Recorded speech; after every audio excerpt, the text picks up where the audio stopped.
of the Philippines, the Honorable Sarah D. Duterte. Hello, good morning. Okay na? Yes. Okay, sige.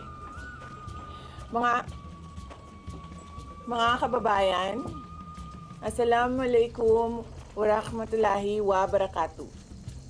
Madayaw, maayong adlaw kaninyong tanan. Magandang araw sa inyong lahat.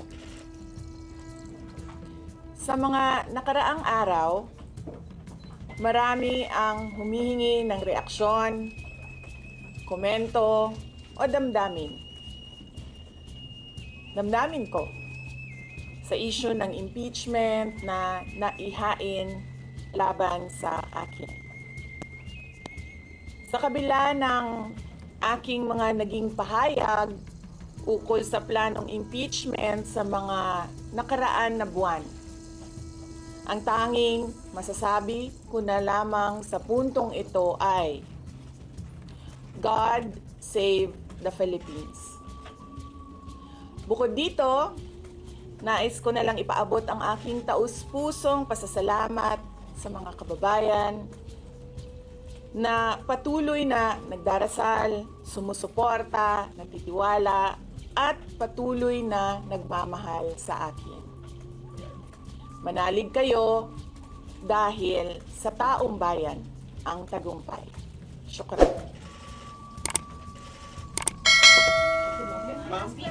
I know, right? Braille. 3 questions, no follow-up. Okay. Oh. How are you? Ay, ayoko na. I'm okay. You've seen the list of those who signed on? Oo. Marami doon, mga inaanak, mga kumpare, mga nagsusuporta sa inyo. What's your reaction? Sabi kasi, hindi, ito lang daw basahin ko. Promise lang, isa na yun. So, how are you preparing for this? We've already started preparing the moment Franz Castro announced the impeachment plans, which was November of 2023. So November of 2023, there were already lawyers doing their work for the impeachment. So we leave it to the lawyers. It's not an option. Resignation is not an option. Wala pa tayo doon, ma'am. Masyado pang malayo yung mga ganyan na mga bagay. Nandun pa lang tayo sa pagbabasa ng... Actually, ma'am, wala pa tayo doon dahil yung mga abogado lang yung nagtatrabaho. Hindi ko talaga alam kung anong ginagawa nila. But I have a meeting with them. Going back to the president, do you think the president said he has nothing to do with the impeachment? Do you believe that? I do not want to answer that question. Next? Ma'am, confirm po ba na si dating Pangulo Rodrigo Duterte ay isa sa mga abogado niyo para sa impeachment? I do not want to answer that question. Yes, ma'am. Nakikita niyo po ba na may hahalin ulat ang sitwasyon ngayon ng bansa sa 1984 ni George Orwell? I do not want to answer that question. Last. Feel na yung mga kaalado na hinasuporta, mga inaanak, mga kumpare, kumari sila yung mga tulad sa inyo. Paniwala ko lang, no, if you have to explain or defend your signature in a yes petition for impeachment, then you feel that you have done something wrong. Kasi kung wala ka namang ginawang mali, bakit mo i-defend yung pirma mo? Ma'am, So yun yung paniwala ko. ma'am, naniniwala po ba kayo na may gumalaw po for the impeachment? May gumalaw po na parang money involved? I do not want to answer that question. Yes. Ma'am, will you be endorsing senators, lalo na po sa PDP slates, especially that may possibility na mag-overlap yung trial sa next month? Hindi pa namin napapag-usapan kung ano yung gagawin ko for the upcoming campaign and election. Pero nasabi ko na noon na patuloy yung trabaho namin, and isa sa mga trabaho namin ay gusto namin tumulong sa Commission on Elections in voter education, particularly yung wag mo ibenta yung boto mo, wag gumamit ng dahas during campaign and election day, yung mga ganon. Ma'am, payo niyo na lang po sa ating mga kababayan sa nangyayari po ngayon sa ating bansa.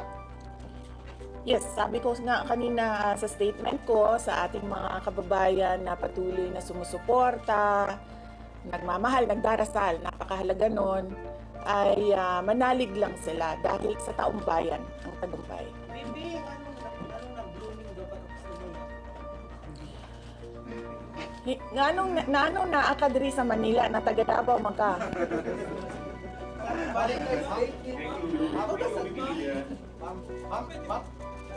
Yes sir. Ma'am, sabi niyo po late last year kung nag-prepare na kayo para dito. Pwede ko i-brief lang yung boss. Right now to after transmit sa Senate, saan na po yung preparation? Ay, hindi ko ba, ay yung Well, may meeting kami mamayang hapon dahil nag-meeting sila kahapon. Hindi ako sumali. So merong briefing, legal briefing mamaya ang mga lawyers. So I will know more this afternoon. Pakikita nyo na yan pagpasok nila ng kanilang entry of appearance. Ma'am, tuloy po ang trabaho kahit may pinag-aandaan po kayo. Yes sir. Opo. Kakatapos lang po ng planning conference ng Office of the Vice President. So we did it last Tuesday, Wednesday, and Thursday para po sa 2025 and 2026. For 2025, may mga maapektuhan ba na programs ng OVP? Yes, nag-announce na kami no na wala kaming wala kaming burial and medical assistance dahil tinanggal yung line na yon sa budget. So hindi ka na pwede maglagay ng budget How doon. about the other programs, ma'am? Tutuloy siya. Ma'am, how confident are you that you won't be convicted in the impeachment court? Wala pa tayo. Masyadong pang malayo yan, ma'am. Wala pa tayo. Hindi pa natin ina-assess. Sa VP part, number 1 for impeachment. Have you talked about Nagtanong ka na ba yes, but kanina? O sige, ikaw. Ma'am, you said before na you're seriously considering to run for 2028. Now na may impeachment na, are you more decided to run in 2028? Okay. So wala pa tayo dyan. Wala pa tayo dyan. But nasabi ko naman di ba, paulit-ulit kung we are seriously considering that. But it's difficult to decide without numbers. So, kailangan malaman yung surveys and numbers. Sa next year pa yun. Oo. Meron VP number 1 in the Sir, nagtanong ka na? Sir, Ganun, yes, sir. Ron. What are you concerned na yung possible consequence that you can be disqualified from public office kung magkaroon na ng conviction? Yes, sir. Oo.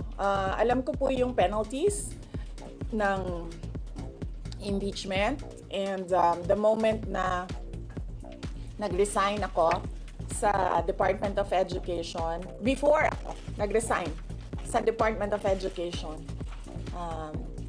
pinag-isipan ko na lahat yan. Sa ngayon ba, masasabi ninyo na lalo pa kayong nainganyo na ituloy ang pagtakbo sa 2020 presidential election? Nasagot ko na ata yung kanina sa question ni Sir na nakaitim. Ma'am, number one in the articles of impeachment was your assassination threat to the president. Do you regret making that statement last time? I did not make an assassination threat to the president. Sila lang nagsasabi niyan. Sila lang nagsasabi may assassination. Sila nagsasabi may assassin, may gunman. Do not say that. Vice, last time, tinanong ko kayo if confident kayo sa numbers ng House. And sabi nyo, hindi kayo confident. And nagkatotoo nga. Ngayon sa Senate, you said na parang meron kayong confidence sa mga senador. So, ngayon, how do you feel about that? You still feel confident with the numbers in the Senate? Sandali, mama. Kailan ko sinabi yun may confidence ako sa numbers sa Senate? Ano exact na sinabi ko? Sorry I cannot remember the exact words that I used. Parang medyo confident kayo with regards sa Senate, sa mga friends and allies. Unlikely ako magsasabi ng ganyan pa. Pero I need the... I will answer that next Pero how time. do you feel now sa Senate? Supposedly received nila yung impeachment complaint the other day, pero nag-close sila kagad because of the last session. Well, that is their prerogative as a body, no? So, we have to respect the Senate kung ano yung desisyon nila. Dahil sila yung mga nandoon sa loob. So far you feel assured about your allies in the Senate? We haven't talked. I have not talked to my friends in the Senate. Wala. Last question. Ma'am, will you appeal sa impeachment po kayo kay Senator Amy? Bakit? She's going to block daw the impeachment po, ma'am. Sabi daw po niya, she opposed to impeachment daw po. Bakit kaya? Maybe we should ask. Maybe we should ask her first. Bakit niya i-block yung impeachment? Sabi yung people, sabi ni BBM, hindi niya suportado yung impeachment, pero unang-unang problema. He was consulted actually. He would consult them. Kasi sabi, ito lang daw basahin ko. Ang daming nagbabantay sa gilid. Nakausap niyo na ba yung father niyo after the impeachment? Wala pa. But nagpadala ako ng message through sa kanyang assistant and sinabi ko na ano ba sinabi ko? Hindi ko maalala. I think I said everything will be all right. Yun ata ang sinabi ko. His reply was a song. Ano po kaya, ma'am? MacArthur's Park. So, nagpadala siya ng video na kumakanta siya. Have you read the complaint? Hindi ko pa nabasa, ma'am, yung complaint. But I understand lahat ng mga complaints na na-file sa House of Representatives, nabasa na ng mga lawyers.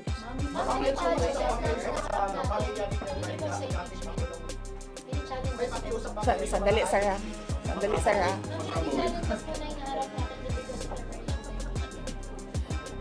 Ang preparation, challenges sa preparations. But so far, wala naman. Wala naman kaming na-overwhelm kami kasi ang daming mga lawyers na nag-signify na tutulong sila sa defense.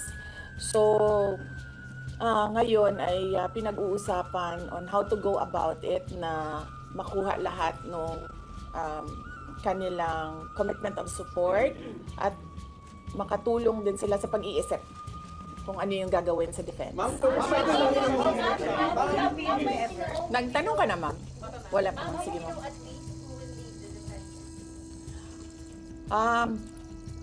Sabihan ko na lang sila na mag-announce na sila kung gusto na nila mag-announce. Pero yung father niyo kasama pa rin? Kasi sabi niyo before, your father would be helping also. Well, he is welcome. He is a lawyer. So he is welcome to give his advice, input in the defense.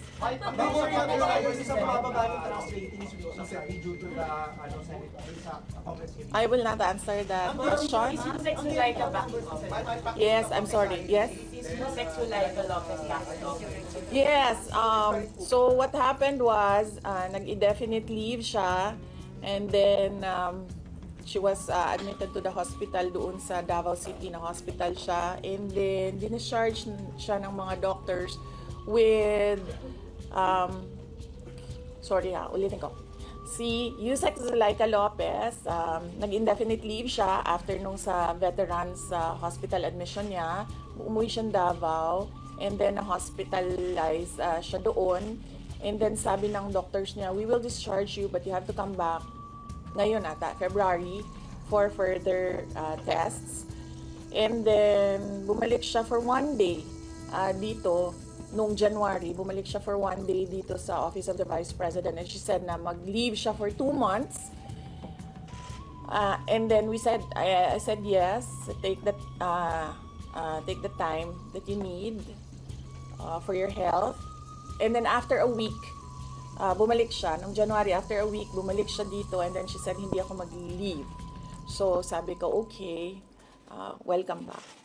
Ma'am, kamusta po sa INC? Meron ba pakikipag-usap kayo sa INC? Dahil sila po yung nag-rally against para wag ituloy yung impeachment.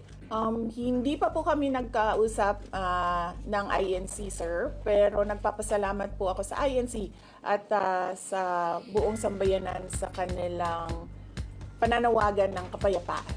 Ma'am, kamusta po ang staff ng numbers in Senate? Nagtanong ka na, sir? Dapat, sir. You think you have the numbers in the Senate to be acquitted? Hindi ko masabi yan ngayon, sir. Wala pa kami dyan. Ma'am, Nagtanong ka na, ma'am. Ma'am, would you consider former President Duterte to be your lead defense? He will, maybe if he wants to, he can be part of the defense team. But because of his age and because of rigorous preparations in an impeachment case, baka sabihin ko sa kanya na wag na lang siyang mag-lead dahil medyo may edad na si former President Rodrigo Duterte. He's already 80 years old this Ma'am, year. kamusta po ang staff ng OPP after they heard about the impeachment po, ma'am? Ano po naramdaman po nila na when you were impeached by the House? Ano po naramdaman ng staff ng OPP? Are they sad? Are they worried po ba, ma'am? Hindi ko alam nila na pinagtatawanan lang nila ako dito sa gilid kasi hindi daw ako sumunod. Sabi, basahin lang daw talaga ito. Ma'am, you will appear sa impeachment court, ma'am. Okay. Kung pwede namang hindi, and I understand, pwede naman. Hindi na. Oo. Kasi baka ma-intimidate lang sila lahat sa presence ko doon. May mga plano po ba kayo para itulak ang pag-audit, lalo na po sa mga kongresista natin na ginagamit ang pera o pondo ng gobyerno para pagdak propaganda against you? Hindi ko na muna sagutin yung tanong na yan ngayon, ma'am. Doon muna tayo sa God Save the Philippines. So, ma'am, will you dissuade or encourage your supporters in case it was sa street to rally? Sa panahon ngayon, ma'am, na sobrang mahal ng presyo ng mga bilihin, lalong-lalo na ng pagkain, sasabihin ko sa mga supporters sa taong bayan na unahin muna nila ang trabaho and negosyo nila kesa sa mag-rally sila sa mga daan. Dahil marami o lahat tayo breadwinners. So merong mga bata or merong mga kapamilya na nagdedepende sa atin. At tayo naman ang social media capital ng buong mundo. Kung gusto talaga nilang magsalita at tumulong, doon na lang sila sa social media kung saan nakakatrabaho pa rin sila. Pero nagagawa nila kung ano yung nararamdaman nila na gusto nilang gawin. At yun ay magsalita at marinig sila ng taong bayan at ng mundo. Sabi niyo hindi pa masabi if you have enough numbers in the Senate for are you not confident that you have enough allies to avoid that conviction? Hindi ko pa naisip yan, sir. I've not counted numbers of votes in the Senate, so we are not there yet. We are still, the legal team is still in the preparation of the defense and what we will do moving forward. Ma'am, will you submit to the congressman?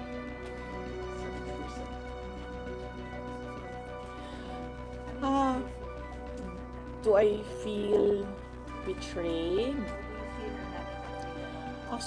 Actually, ma'am, wala akong feelings. Wala akong feelings about it. Kasi, kung napapansin nyo, wala naman kasi talaga akong barkada na politiko. I don't join their circles. But we are friends, yes. But kung ninong at ninang lang ng mga anak, walang ninong at ninang na politiko ang mga anak ko. Maliban kay Stonefish, dahil nandoon si former President Erap Estrada. So, I don't move in the circle of politicians. Kaibigan, yes. But to say that meron akong close relationship, personal relationship with them, wala naman.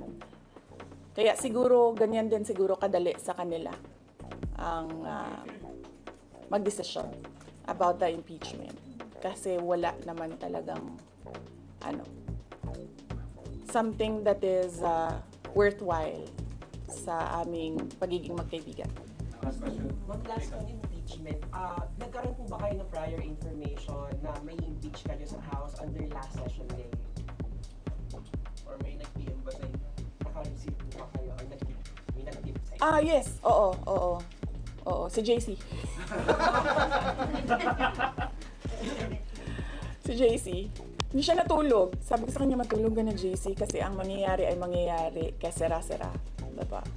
Ma'am, comment nyo lang po, ma'am.